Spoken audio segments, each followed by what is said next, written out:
देखिए, कश्मीरी हिंदू आज से 35 साल पहले उनका विस्थापन हुआ। उनको मारा गया, भगाया गया, एथनिक क्लिनजिंग हुआ, जेनोसाइड हुआ। और पिछले 35 साल में 370 के नलिफिकेशन के बाद भी कश्मीरी हिंदू क्यों नहीं वापस जा रहा कश्मीर? एक तो हाँ, कारण है कि वो बाहर सेटल हो गया है, बहुत अच्छा कर रहा है बाहर, अपने बलबूते पे, किसी ने मदद नहीं की।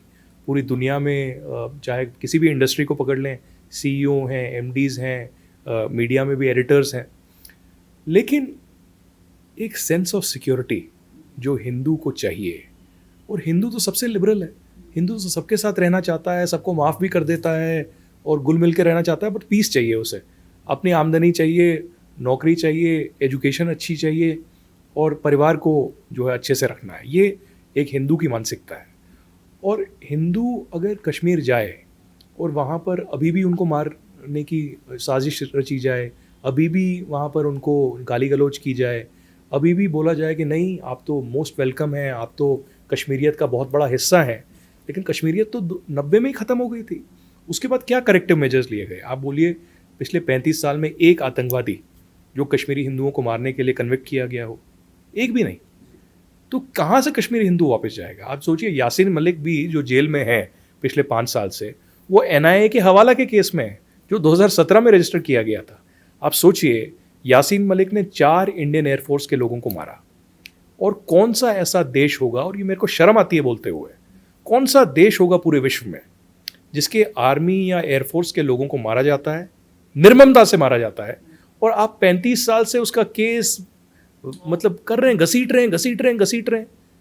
इसमें तो पूरा सिस्टम की धज्जियां उड़ जाती हैं ना बुरी तरीके से। आप सोचिए कि मनमोहन सिंह ने गले मिले यासीन मलिक से, अपने घर में 7 RCR में, अब जो LKM बन गया है, वहाँ पर बुलाया और बिरयानी खिलाई उनको। यासीन मलिक ने उन दिनों एक सफ़रे आज़ादी की थी क्योंकि उसको पैसा बहुत मिलता था। और मैं आपको स्पष्ट कर दूं, यासीन मलिक को जो पैसा मिलता था वो पाकिस्तान से तो मिलता था, हिंदुस्तान से भी मिलता था।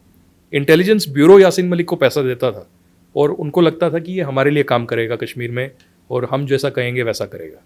तो ये भी एक स्टडी मोदी सरकार को करना चाहिए कि कौन ऐसे लोग थे इंडियन इंटेलिजेंस में जो यासीन मलिक को पैसा देते थे, जो यासीन मलिक का समर्थन करते थे।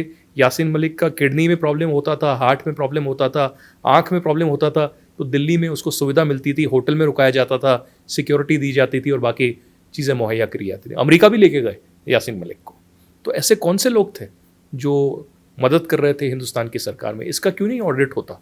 क्योंकि अगर आपको कश्मीर को बदलना है और एक पॉलिसी रणनीति पूरी तरीके से बदलनी है, तो पुरानी चीज़ें जो हो रही थी उसको ख़त्म करना है। तो ये अमित शाह को बहुत बड़ा क्रेडिट जाता है, अमित शाह जी को, कि जब 370 को हटाया गया, कुछ लोग थे जो MHA को बहला रहे थे, फुसला रहे थे और कह रहे थे कि मत कीजिए, खून की नदियाँ बह जाएंगी, 10,000 से ज़्यादा लोग मारे जाएंगे, आप मत करिए। लेकिन गवर्नमेंट ऑफ इंडिया ने स्टैंड लिया, नरेंद्र मोदी जी ने, अमित शाह ने स्टैंड लिया और कहा कि नहीं, ये तो इक्वालिटी रिस्टोर करने के लिए हम कर रहे हैं, हम जम्मू कश्मीर के लोगों में और जम्मू कश्मीर की पुलिस में विश्वास रखेंगे और पूरी तरीके से ये पीसफुली होगा। तो ये बहुत ज़रूरी है कि जो पुरानी मानसिकता थी इसको बदलना है। जो वेरीनाग का वीडियो आया उससे बहुत ही मन आहत हुआ। मेरे को पता नहीं वो एग्जैक्टली प्रॉपर्टी डिस्प्यूट था कि कार पार्किंग के ऊपर लड़ाई थी या क्या था, लेकिन जो भी हो, इस तरीके से आप जलील नहीं कर सकते, इस तरीके से आप मार नहीं सकते, इस तरीके से आप कम्युनल तौर पे गालियाँ नहीं दे सकते। यही चीज़ अगर उल्टी होती तो एक हंगामा दुनिया भर में उठ गया होता, सिर्फ हिंदुस्तान में नहीं उठा होता। तो ये ज़रूरी है। और मुझे तो बहुत ही, मैं आहत भी हूँ और दुखी भी हूँ, क्योंकि मैं जब कॉलेज में था तो तब मैं एक्टिविस्ट था, ए पॉलिटिकल एक्टिविस्ट था, किसी पार्टी के साथ नहीं था। और मैंने रूट्स इन कश्मीर करके एक संस्था बनाया और यूनाइटेड स्टूडेंट्स करके संस्था बनाया, और मैंने जंतर मंतर पे बहुत प्रदर्शन किए। मतलब मैं आज से 15-20 साल पहले की बात कर रहा हूँ। और बहुत प्रदर्शन किए, आते थे 50 लोग, कभी आते थे 100 लोग आते थे, हमारा नसीब अच्छा हुआ तो 500 लोग आते थे, 1000 लोग आते थे। लेकिन आज आप देखिए कि रियासी में 9 लोग मारे गए, 2 साल का बच्चा मारा गया, और कोई प्रदर्शन नहीं हुआ पूरे हिंदुस्तान में।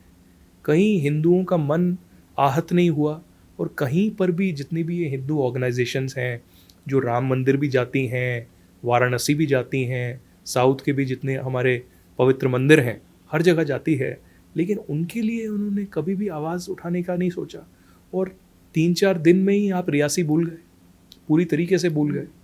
तो ये एक बहुत बड़ा प्रश्न चिन्ह हमारे ऊपर भी है